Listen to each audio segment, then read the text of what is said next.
Here we go. Ladies and gentlemen, welcome to another edition of Live Nation Urban Presents Meet the Execs. I'm your host, Brandon Pankey, and we are here now with a legend in the radio business, and just a great friend to myself, to Sean G, the president of Live Nation Urban, and a great person in this industry, Mr. Colby Tyner. Colby, welcome. Thank you so much for being here.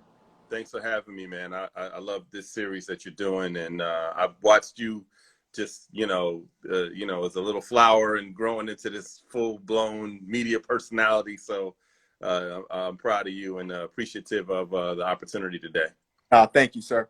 Just so everyone knows, Colby is the vice president of programming for Urban One, and also the host of the Backstory Podcast, which we'll get into a little bit later in the interview. But just to start, Colb, let me just say this, and I think someone just commented, it's the truth. You are a legend in this game. So I'm happy to be here. Thank you. You can. Just walk us through your history. You started in the industry when you were 17 years old, in Philly, in New York. Tell us how you got to become vice president of programming at Urban One. It's just a journey of a kid, who was an introvert. And I grew up in Philadelphia. I actually grew up between Philly and New York. My parents were divorced. So in both cities, it was just really great radio to listen to. And I would go to New York on the weekends, and I would spend my weeks in Philadelphia, and I would sit and I would listen to the radio in my room. As a kid in the 80s, man, just soaking up music and practicing what it was like to be on the radio. And I called a personality that was on the radio. Mm-hmm. Is a guy named Fred Buggs, who is who at the time when Power 99 had just started he was the night guy.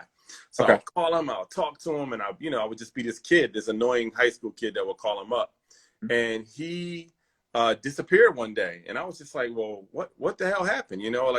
Radio people, they're on the air one day, next thing they're gone, and nobody has an explanation.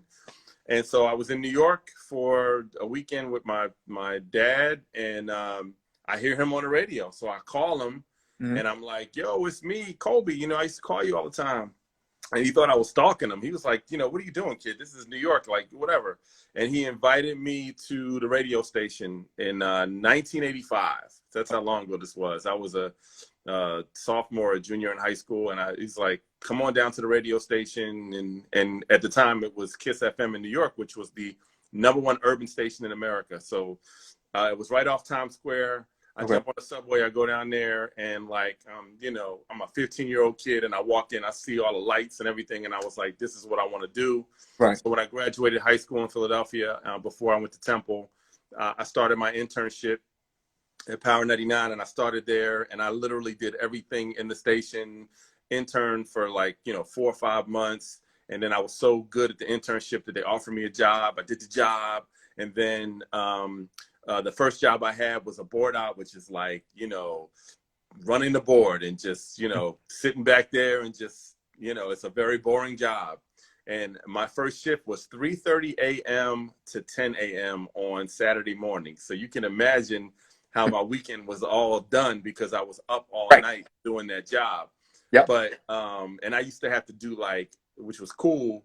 I don't even think I was allowed to do it, but I did it anyway. I would do the weather report at the top of the hour in the middle of the night. I was wilding as a kid, and I was 17 years old. Think about that for a minute. I was 17 years old. Yep. So I did that. Then I became the producer of the night show, and I had been there for a long time. Then I did my own hip hop show called Radioactive, which was at the time.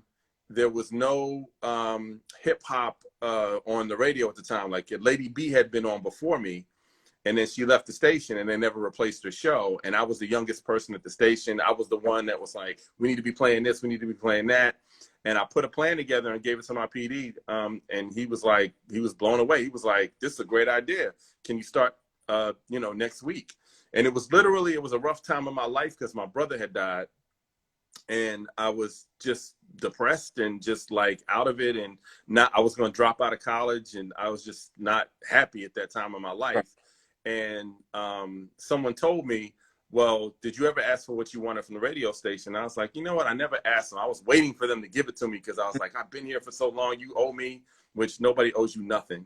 And I asked for it, got it, and that decision and doing Radioactive literally changed my life. It's the only reason why I'm here today is because of that, because it allowed me to develop relationships. It allowed me to be the source of hip hop in Philadelphia. So all of that great music that came out in the 90s, all of those big artists had to come through me. And I developed, long lasting relationships with them. And many of the label people that were young like I am are now like the bosses of all the labels. So it's like literally, it was a great moment for me. And so I did that. And then I progressed. I ended up doing nights on the station. Then I ended up doing mornings with Wendy Williams. Wendy was on the station at the time, and I was doing nights, and she was doing mornings. And they put us together, and we called ourselves a dream team. And that was awesome. We did that for like 2 years. And then Wendy left and went to New York.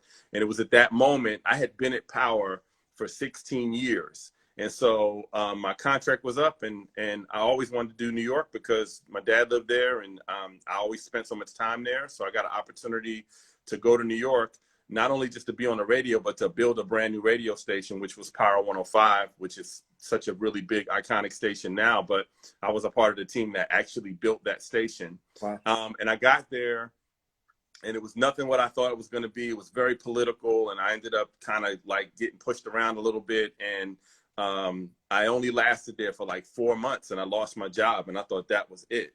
But it was in that moment that I decided that I should be a boss. I wanted to be a boss because I felt like I have a lot of great ideas, and I was always reporting to somebody, giving them my great ideas. They would get the credit for it. And if they didn't like something about me or like anything about what I was doing, they would just be like, you're gone. Like, that's the way it works. So I became a boss and became a program director. And I came back to Philadelphia to take over the station, PHI, that was competing against Power for all those years. And everybody laughed at me, and they called it a college station. Cosmic Kev called it a college station. I'll never forget that. Like, he that's my man. But he, all of these people I work with, I was now against them. Right. And I was like a sharpshooter. I sat over there, and I was just like taking them all out one by one, and took that little station and built it into something amazing. And I did that for 6 years. And then I got downsized in 2008 when the economy crashed, because that happens a lot in business, and ended up becoming a Philadelphia school teacher because I had to pay the bills. Okay. And because I got a mastery charter school. Okay.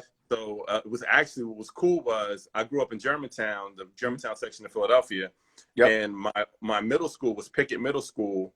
And now it was a high school, and it was a mastery charter high school. So it was like, maybe it was God's will for me to go back and touch the people and go back into my community. So I ended up going back and doing that. And then the company called me back and said, hey, we got this operation manager job. And from program director is one station, operation manager is like overseeing multiple radio stations. Would you come to Cleveland?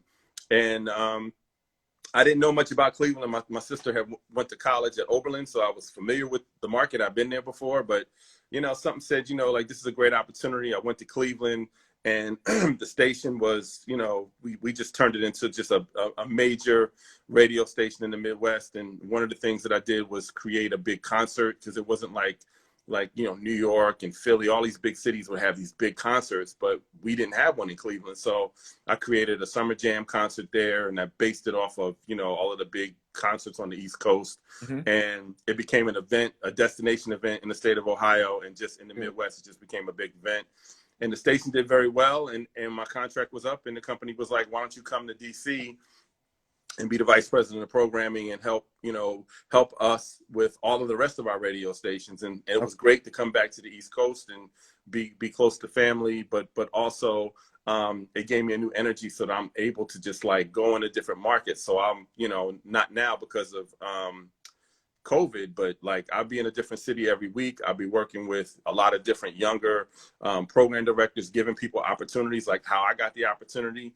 And just making magic happen, just going into a city and just like coming up with an idea and then watching it play out on the air, or hiring somebody amazing to be on the air. And so in this role, I oversee our radio division. I also work on our syndicated division, which I had never done this before. I'd never been involved in syndicated radio. Now I'm like deeply involved in syndicated radio. I helped launch gospel singer Erica Campbell's show. In fact, from scratch, we literally sat she put that song "I Love God" out, and I sat with her and we just came up with an idea for a show, and we built it and built her a studio in Dallas, and so I helped build that, and now I'm working with a new show called The Morning Hustle, and a bunch of other stuff syndicated. So I do all of that.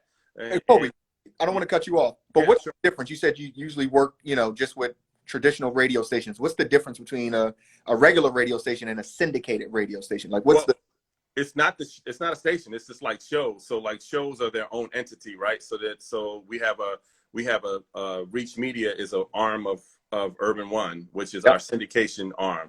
And so we have a home base in Dallas and a home base in Atlanta. And so Ricky Smiley is in Dallas, and Erica Campbell's in Dallas, and D.L. Hughley's in Dallas. And then in Atlanta, we have the Morning Hustle. We have our praise shows, the Willie Moore Jr. Show, and some of the people on Ricky's show are still based in Atlanta. So what the difference is, you're speaking to, you're planning and making plans for content that is going to get pushed out to multiple platforms, some of which we own, some platforms we don't own, but people, buy our services, and we give them the content. So I do all of that. I'm also the liaison between the company and the record labels, and I work with all the major labels. Many of the people that you had on here, I work directly with, just working on what their priorities are and introducing it to our program directors. I oversee one of the largest mix show calls in the country, where I bring all of our mixers together, or DJs across the country, and the artists and the labels jump on this call and share ideas, share videos, share music, and create. So that's a little bit of what I do. It's a lot, but I get up every day and I'm excited and passionate about it, and I wouldn't trade it for nothing in the world. It's great. So, quick note. I mean, when you started at 17, you received an internship, and I'm assuming you weren't paying for an internship. No. Correct. Exactly. I just want to, for those that are younger trying to get into this, I try to pull out like a nugget that all of our guests have. It's very important to understand that internships today are still highly important. Progressing to an entry-level position and hopefully one day becoming an executive. So, I just want to say incredible story, incredible career. And I'm going to ask you a real question now. And I don't want a skewed answer. Sure. Vice President of Programming. Yeah. We are in 2020. We are in a streaming age. I've asked some of the, former guests who are in promotions this same question. Why is radio still relevant? Particularly for certain genres, hip hop, R&B, gospel. Why is radio still relevant in 2020 when I'm looking at, album release strategies and single release strategies, and the focus is streaming. Let's give Tidal something, Spotify, Apple. Why is radio still important now? Well, radio is still a very important piece. First of all, it's free. You don't have to pay for it. But also radio is still reaches the widest audience. And if you go into any particular city, especially on the urban side, and I think for the urban side, like, radio is really connected to communities, all the communities across the country. If there's an urban radio station in there, there's usually a story of how everybody in that community is connected to that radio station. So Black radio is very important still to this day. But what people get confused is people are still listening to radio, but a lot of times people are listening to radio in digital form, meaning streaming, because all of our stations stream. All of our shows are creating content that you're seeing on social media, and people are still checking into radio. And right now with COVID has actually been a great example. Now listening patterns are down because everybody's schedule is different and people aren't necessarily getting up and going to work and school. So it's just less people just doing their normal do, but people still check into radio. Like 90% of Americans at some point during the week will check in with a radio station. Wow. And if you're an artist, that's right. There are many artists that are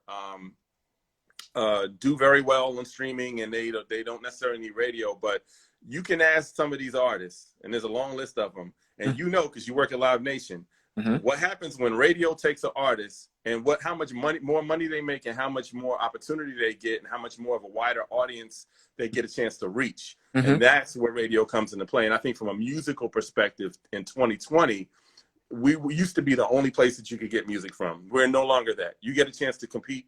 We're competing against all these other music sources. But if you want to be a superstar or a big artist or a major artist or reach a lot of people, then radio is still a platform for you to be on. And from a community perspective, just kind of going back full circle, especially Black radio, we right now are so uber important to our communities throughout America. We have radio stations in many of the top cities in America, and right now our communities are struggling, right? And we are the resource for them. We are a resource for information. We are a resource for services. We just did a big campaign a few weeks ago where I was able to work with some of our label partners and raise a lot of money. And we went into our communities all across America, and we supported local Black businesses, and we fed people at the same time. So there's still that uber connection that people have in the community. And it's just awareness. People, you're just there. You're there, and people can see you and touch you and connect with you. And I think the disconnect people have is, yes, standard radio is different now because of the digital platforms that exist. But we exist on those platforms as well. And so a lot of the content that you get, what's happening in between the songs, is coming from radio. And that's why radio is still important in 2020. You made an incredible point. I mean, when I'm listening to the radio, it's always our radio stations locally that are, supporting food drives or supporting registering to vote. It's always on radio station. It's not, a Spotify ad or, and so I think it's critical when we're talking about our communities, how important radio is. So that was a great point. And I'll say this about Spotify, right? I like Rap Caviar. Shout out to my man Tuma, who's not there anymore, who's at YouTube, but Tuma set up Rap Caviar, right? I love it. It's a great resource to go to hear music, because I think for artists, this is the greatest time in history to be an artist. There's so many ways. You cannot sit back and complain if you're an artist about not getting the opportunity, not getting on. There are so many avenues for you to do that. And everybody ultimately wants radio. Like everybody still wants that look and that exposure, because radio is almost like a turbocharge to a song or artist or social media. All those things can happen pretty quickly. And it's great. It's that resource that's still there, and people can connect with you. And for artists now, you get on the streaming services, and all of a sudden we notice on the streaming, because we look at the streaming data, we can see in every market what songs are streaming, and that's how we pick and choose the songs now. Really, we look at streaming or streaming as a consumption, like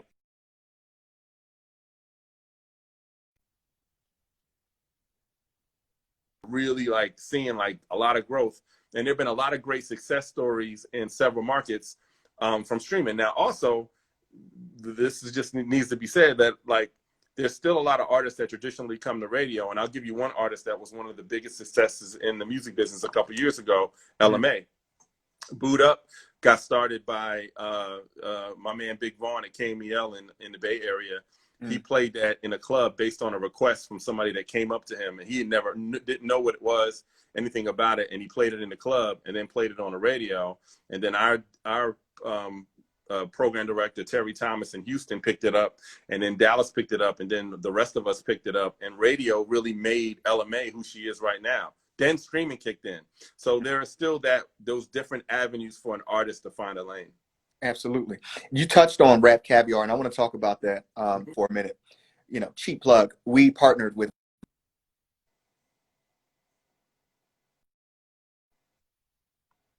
I'm sorry, you buffered. What? Yeah, I said we partnered with Spotify and created Rap Caviar. Yes. Created the live iteration of Rap Caviar. Yeah. The thing about Gucci Man. What'd you say? That Gucci Man. You did a tour with Gucci Man. The very first one. The very first one in Atlanta. But the model behind that was based on the radio show model. It was taking it and moving it over to streaming. It was a way for us to connect with artists, emerging artists, established artists, and give them a platform. And I think that's what's so significant about radio shows and the radio concert you talked about starting in Cleveland. Why are radio shows so significant? It's such a platform for artists. I just want to touch on that because I think that's critical too, because they're still just as important now as they've always been. I know artists are, clamor to be a part of Power 99's Powerhouse or, be a part of Summer Jam, et cetera, et cetera. So, I just want to talk about radio shows from a live perspective so that people understand why they're important for artists. Well, what's great about radio shows, and I'm so involved in many of these shows across the country. Like while I was involved in Powerhouse, the creation of Powerhouse, I was there for the first the beginning of it, I wasn't even in management at that point, but the beginning Powerhouse shows were free shows. And we would get all of these artists and whoever the hottest artists were at the time, and they would come and it would be a free show. We used to do it at the Civic Center. And then we took it to the what's now the Wells Fargo Center in Philadelphia. And in Cleveland, again, I built it from scratch, a big concert. In our company, one of the biggest concerts that we have, or one of the biggest concerts in the South, is Birthday Bash from our station, Hot 107.9 in Atlanta, which I've been involved in for several years. And it's like a go-to event for artists. Again, it's about a combination of established artists and then those baby artists, those baby acts. So I'll just give you an example. In Cleveland, I had Future and Meek as baby acts on our Summer Jam shows, right? I had several of the artists, like a Ray Shremmerd. Like, I could just go on a list of all of these artists that were like, nobody knew who they were, but they got that look. And so for us, it's a great opportunity to connect with an artist very early on, and then like develop the relationship, put them on these shows, and then just watching them grow. I mean, Future was a great example.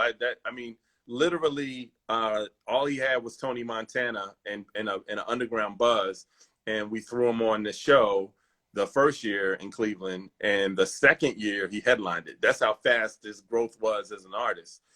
So the shows are just a major marketing opportunity for radio stations, but also it's a good eclectic mix at a reasonable price point, right? Because the bigger shows, you're paying for like the super big artists and all of the staging and everything else. We bring the price down just a little bit, but also give you just a bang for your buck. Then you can make them into festivals. And so they're really good arms for radio stations to just kind of build equity within the community. And so I've been a part of a lot of great concerts, and I just love watching an artist and watching them grow on this show circuit. And then because you have that relationship with them, you bring them back in a headline, and it happens all the time. So that's something.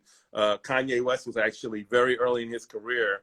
The shows when I was in Philly at PHI, I could not do big arena shows, but I did small shows. And so I did a show in 2005 with John Legend, Kanye West, and Keisha Cole, right? Man, think about that, right? Think about that in 2005, right? Yep. And then the next year, it was 2004, and then the next year, Kanye West was a superstar, and then John Legend was going out on the solo tip, right? And so those moments are great opportunities to market your radio station, but also, you just build that rapport with the artist, and that's kind of the basis of my podcast is built on a lot of the content that I got from my podcast Backstory is from all of these artists in those time periods doing those radio shows and coming into the market. Back in the day when I had the Radioactive show, there was this club called The Fever in Philly. And it used to be a cat club before that, but it was a club downtown. It was an underground downtown, and it was grimy. And I would bring the biggest hip hop artists in there every week, right? Whoever had the big song at the time. Now, if you think about it now, they would be like way bigger now, but then radio wasn't playing their songs all day like they play those songs now. But I remember bringing the Fugees in there, and they brought instruments into this thugged out club. And I thought they were going to get killed that night because I didn't know what to expect. But they took a cue from the Roots and started doing hip hop beats with the instruments, and they lulled them to sleep. I brought Mobb Deep in there, I brought Biggie in there. But that model, kind of what you brought up, is so uber important to a radio station, especially in the early development of an artist. Exactly. You touched on it a bit, but I want to go into it before we get out of here. Backstory Podcast. You're the host. You created it. Just tell us a little bit more about that. Yeah, well, I'm a radio personality. I started in this business more or less behind the scenes, but I became a radio personality, and I had all these great interviews, and I was a pack rat, and I saved everything. So, I mean, literally, I have all this content. And so I was listening to a podcast by the late Combat Jack, who was just an awesome person. And unfortunately, he's no longer with us. But he did a podcast about the late Chris Lighty, who was another person. We all literally came up together in this business. And it was the making of a mogul. And I was listening to it, and I was just like blown away. And I was like, man, like I need to get into this podcast game, because in the urban space, there's so many different artists that have great stories. You may know like that Jay-Z is like the biggest guy ever, and he's a billionaire, and he's, you know, married to Beyonce. But I know Jay-Z from 1995 when he made his first trip to Philadelphia and did an interview with me, and he was talking about the beginnings of what Rockefeller was going to be, right? And then for Jay-Z, I interviewed him all throughout the 90s and the 2000s, and I kept all of that. So I'm able to tell his story along that pathway. And last week I released the latest episode was Fat Joe. And Fat Joe called me 2 days ago and was damn near with tears in his eyes and thanked me. He said, that's the best representation I've ever received in my career about the history of my career. Like, you got it, like, perfect.